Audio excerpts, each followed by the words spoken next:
Welcome, welcome. We're at it again, another installment of our ongoing Mixology at Home series here at Alley 26. Today we're going to do a Cranberry Scotch Toddy.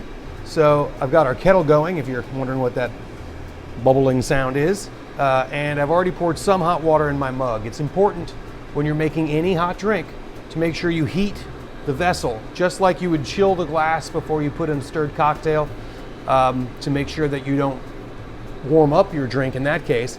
Here you're making sure that the drink stays nice and warm once you put it in the glass, because you certainly don't want to make a nice, delicious hot drink and only to serve a tepid drink to yourself or others, because the vessel has sucked up all your heat. Anyway, so we have that. It's nice and hot to the touch. I'm going to dump that out.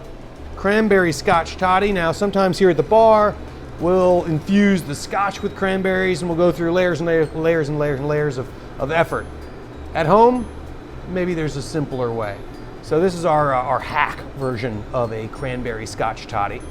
So what we're going to do is we're going to use our Alley 26 Cranberry Syrup, which is cranberries, sugar, water. I think you know the thing we normally do here.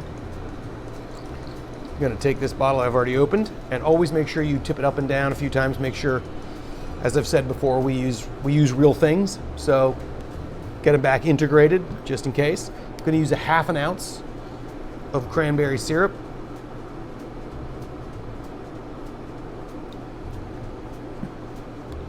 I'm going to use a ¼ ounce of fresh lemon juice.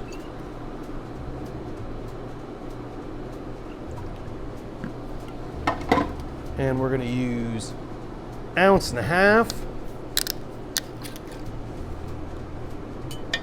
of a blended scotch. I'm using Johnnie Walker Red here.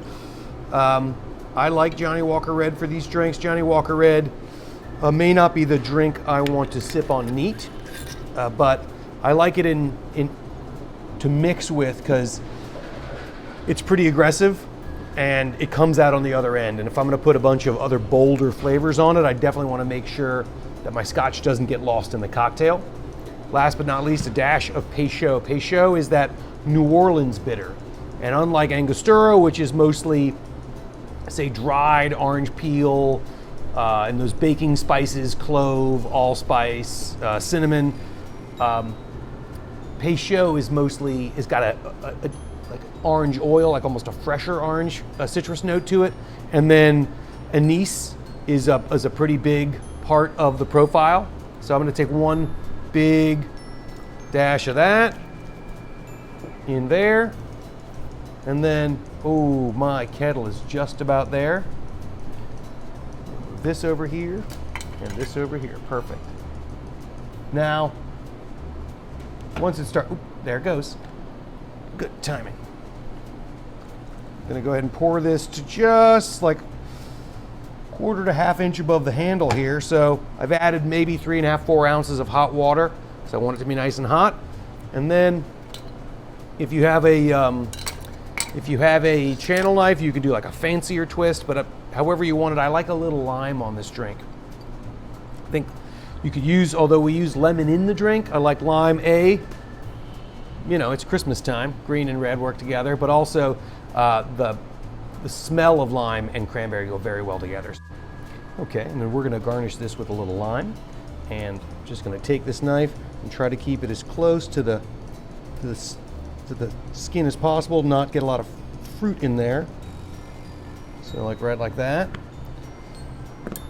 And when you're doing it, make sure you're cutting over the drink, so any of the oils expressed while you're cutting go into the drink. Don't want to miss those.